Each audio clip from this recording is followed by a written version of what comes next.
My name is Alyssa. I am a consultant with LSAT Unplugged. I'm also a TA with LSAT Unplugged.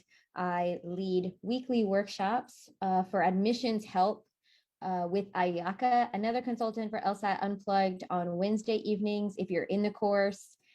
And you can also email us at any time if you have any questions about tonight. I see someone in the room. I think your name is Narisa.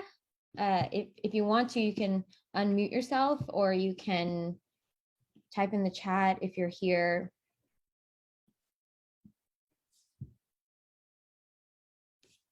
Maybe you're not here. Okay. Okay, great. So I'm just going to go ahead and kind of go through a few short things and see how it goes. Surely, if you're here, this will probably be about 10, 15 minutes. All right, so a little bit about me. I thought I would just take this time to share who I am, when I started studying for the LSAT, and things like that. I'm going to try to see if I can fix my chat here so I can pull it out. Awesome. So write me in the chat if you have any questions at all. Okay, so I originally started studying for the LSAT as a self-studier. I was a full-time housekeeper before the COVID-19 pandemic and could not afford any sorts of LSAT classes. I didn't know that LSAT Unplugged existed yet. I had purchased the LSAT trainer from Amazon and was working my way through it and felt as though I had potential to take the LSAT and to do well. My game plan for my LSAT score, as well as my law school applications, was to just take the test and see what I can get, and also just apply to some local schools and see where I could go. I didn't have high hopes for myself. I did not have any sort of like personal people close to me with guidance. And so I just figured I would just get into a law school. And at the time, I didn't really care what law school.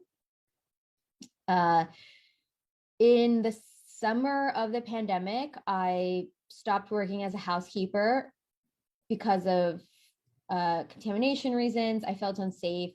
I didn't have good health insurance. Not that that's relevant to the LSAT, but I quit my job and I wasn't on unemployment. And Steve was hosting a free public writing essay workshop. He announced it on Facebook. I was in the LSAT Unplugged Facebook group, started to sort of creep on the Facebook group, as well as I would listen to his podcast regularly. When I found out he was hosting this free essay workshop, I joined the workshop. You know what? Actually, something happened before that, and I apologize for the lack of consistency and timeline. Steve was actually hosting a scholarship opportunity, which I've never seen him done, and I've not seen him do it since then. It was a really rare opportunity where he asked for a video submission of people speaking to him directly and stating what they would do with their law degree if they promised to go into public service, like human rights, working for others. It was at the height of the Black Lives Matter movement, which is really important last summer, as well as the COVID-19 pandemic. And Steve had given an opportunity to applicants that said, with this 4-minute video submission, what they would do to help human rights. I hope I'm saying that correctly. That's in my own words, not in his own words. So I created a video submission for him. I spent like an entire evening trying to create multiple different videos, and I sent my video in to Steve. I never met him. I never even spoken to anyone about what that submission should look like. I walked outside in my driveway and I just took a selfie video of myself. Looking back, it was really a silly video. I didn't do very well on it. He actually sent me an email and let me know I did not get the scholarship into the course.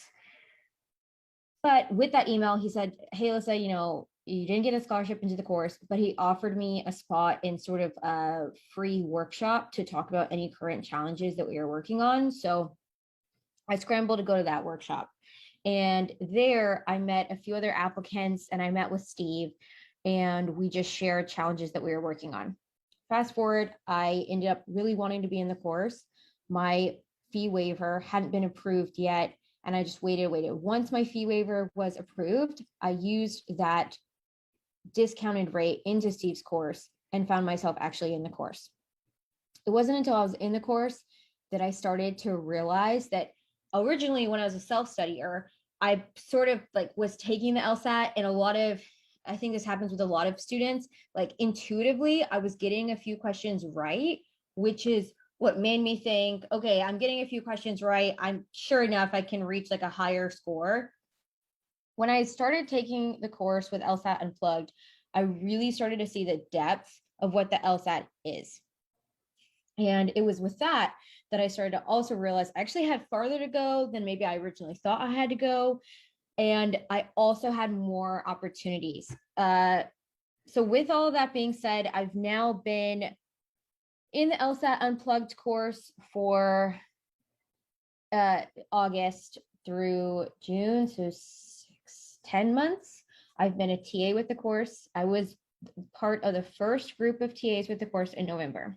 And these are some things that I wanted to share with you as someone who's been studying for the LSAT for a while. I've been studying for the LSAT for over a year.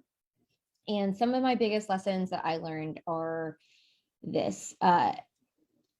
There are in books and in the course, there's sort of like you learn how to do the LSAT, like you learn how to do games, you learn maybe question types of logical reasoning, you learn what they're looking for when they're asking for like identifying the flaw in logical reasoning. So you learn a lot of foundationals and basics in terms of what the test is actually asking you to do. What is the question stem asking you to do? What are they looking for in the correct answer choice? What will the correct answer choice do?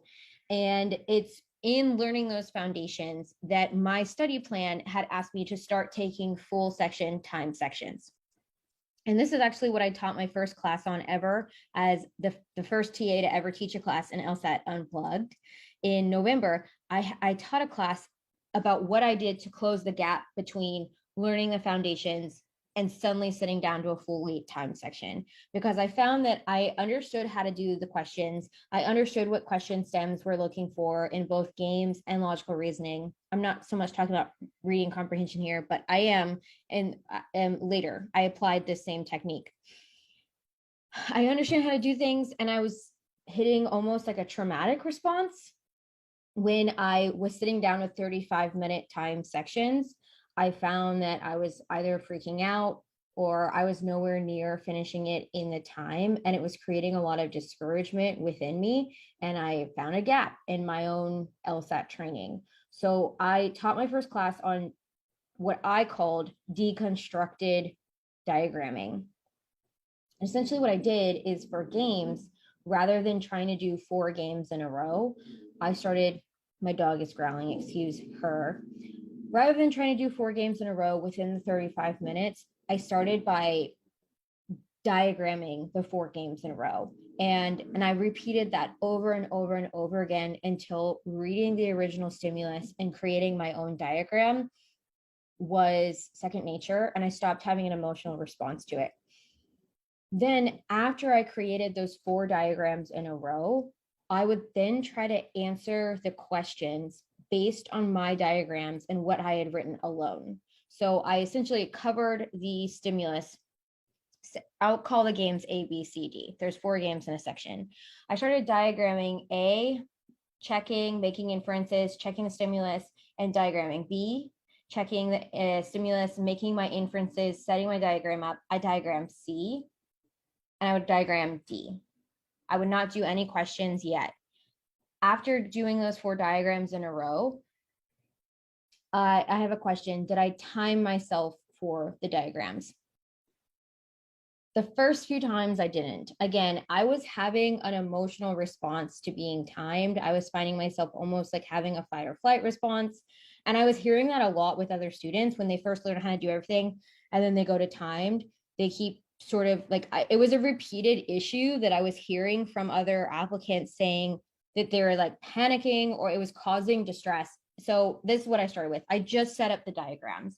After I set up those diagrams, what that did is it enabled me to get more comfortable. Then I would take a sticky note and actually place it on my computer screen and cover up the stimulus. And I would force myself to go through each game. I would try all of the questions in A, and then I would try all the questions in B, and then I would try all the questions in C, and then I would try all the questions in D. It feels a little clunky when I say it out loud, but by doing only diagrams for the stimulus, covering it up with a sticky note, and then answering only questions, I found something out. One of the biggest things I found out is it was the fastest, most surefire way I could test myself on gathering all the information necessary while writing my diagram. If I missed a clue, if I left out a detail, or if I didn't capture what I needed to when I set up the initial diagram, by covering it up with a sticky note, I found those flaws within myself faster, and I was able to fix those issues faster. Another thing that I found out when I started doing what I'm calling like deconstructed diagramming, in setting up all the games at once and then doing all the questions at once. And by the way, I don't do that anymore. That's not like a long-term test strategy. I don't actually do a 35-minute section like this. I'm just talking again about how I close the gap from knowing how to do games to being able to do games in 35 minutes. And this is how. Something that I really realized by doing only stimuli and diagrams, covering it up, and then doing all the answer choices is that there is a certain rhythm that the test has and between stimulus, and then the rhythm changes with each question. I taught a whole class on this, and so it's difficult to put into a quick session in terms of top things I found out while studying for the LSAT. But something I realized is that each question, and you can think about it, every single question has 4 wrong answers. If you are not emotionally prepared for that, then you're sifting through a question stem, a task, and 4 wrong answers. It's like being asked to like lift up like 100-pound boulders, like 5 of them, and 4 of them you don't need, and 1 of them you have to like run with. That's really tiring. And so if you're picking up all 5 100-pound boulders every single time, and you're not getting used to what a rhythm of 4 wrong answer choices looks like, it can be, I think, mentally and emotionally jarring to go into the rhythm of a stimulus, the rhythm of figuring out answers, the rhythm of a stimulus, the rhythm of figuring out answers. So when you're doing 4 games in a row for the first time and you don't have that mental endurance for it, instead of that rhythm of the stimulus setup, rhythm of these 100-pound boulders of 4 wrong answers, it's a lot of work to go through 5 answer choices, and 4 of them are wrong every single time. If you just talking about it, I hope makes you tired, because it was making me tired. So stimulus, answer choices, stimulus, answer choices.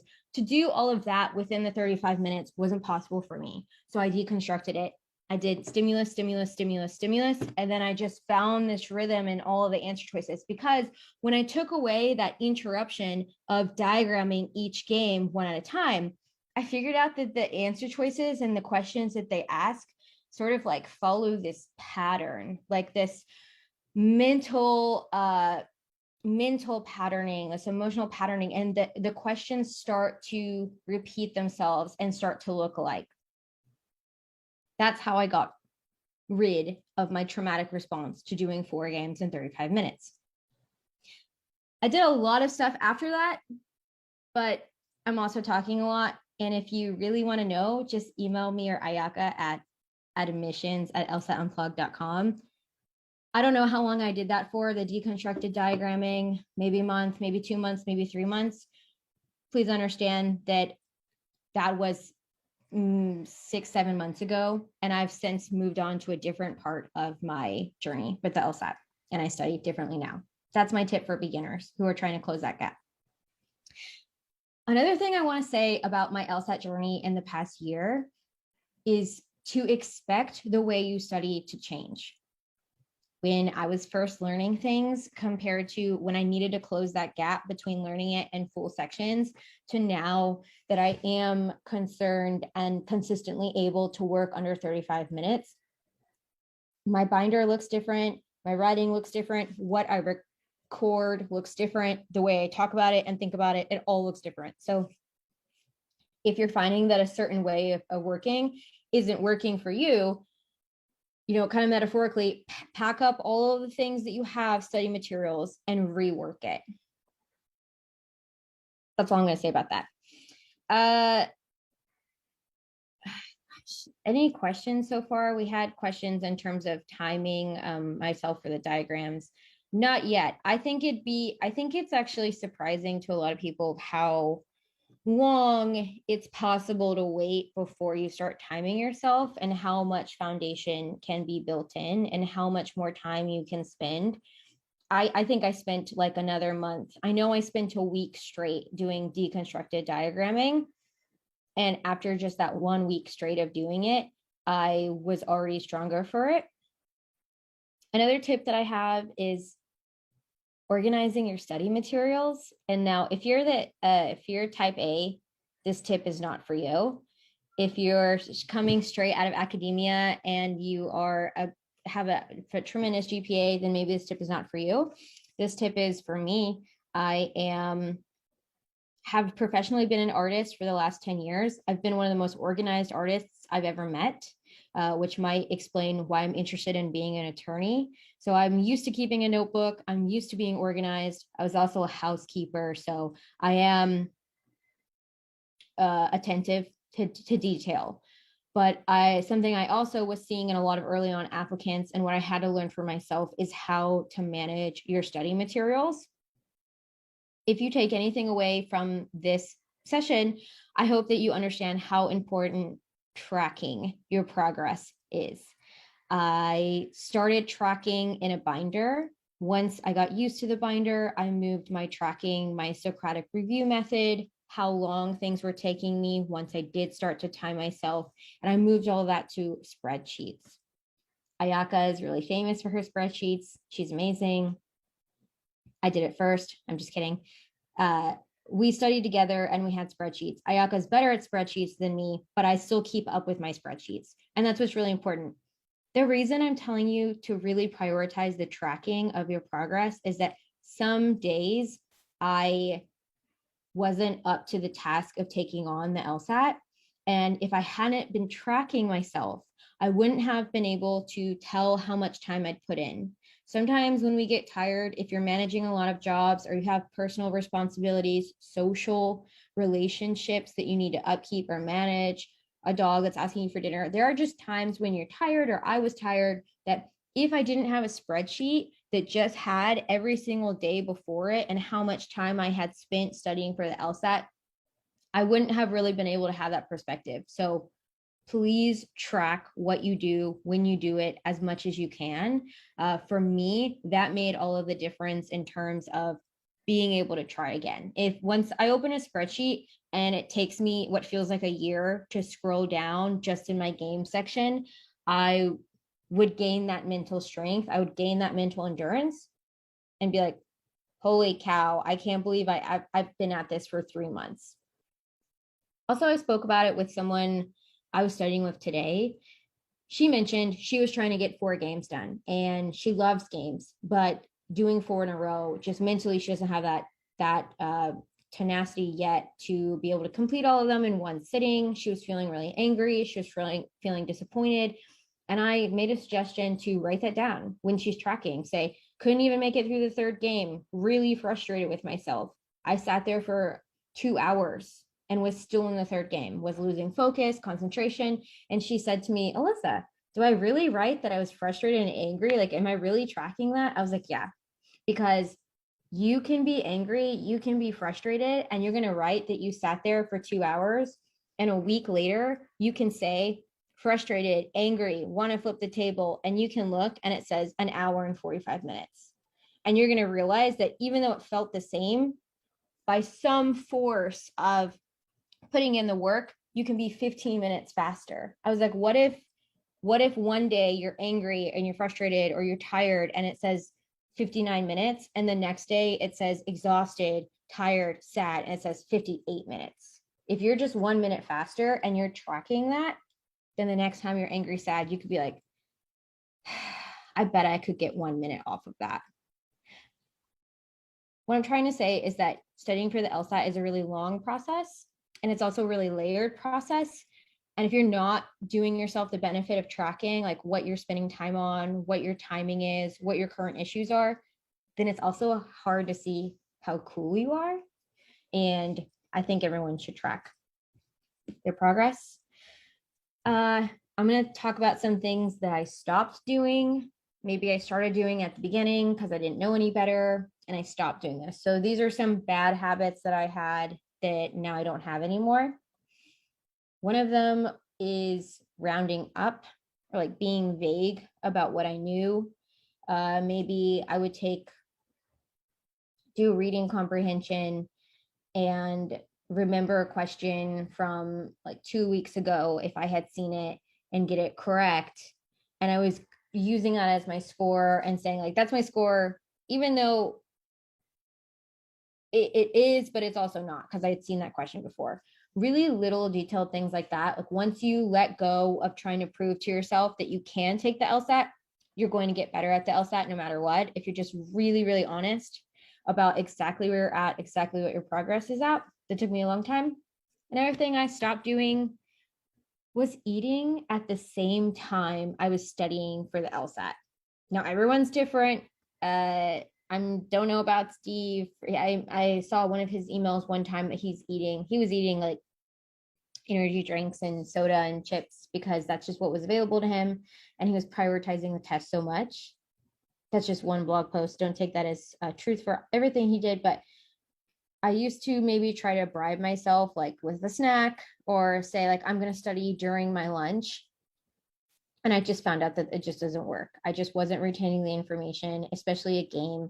The better I got at the LSAT, the more I understood that there's a series of steps. It's kind of like stairs. Each question, there's a layer of things that I have to accomplish in order to answer the question correctly. Also, to get faster, there has to be a certain amount of strategy that you have memorized, whatever the strategy that works for you. Some people do certain questions in a certain order. Some people approach some questions looking for the correct answer, and some questions eliminating the wrong answer.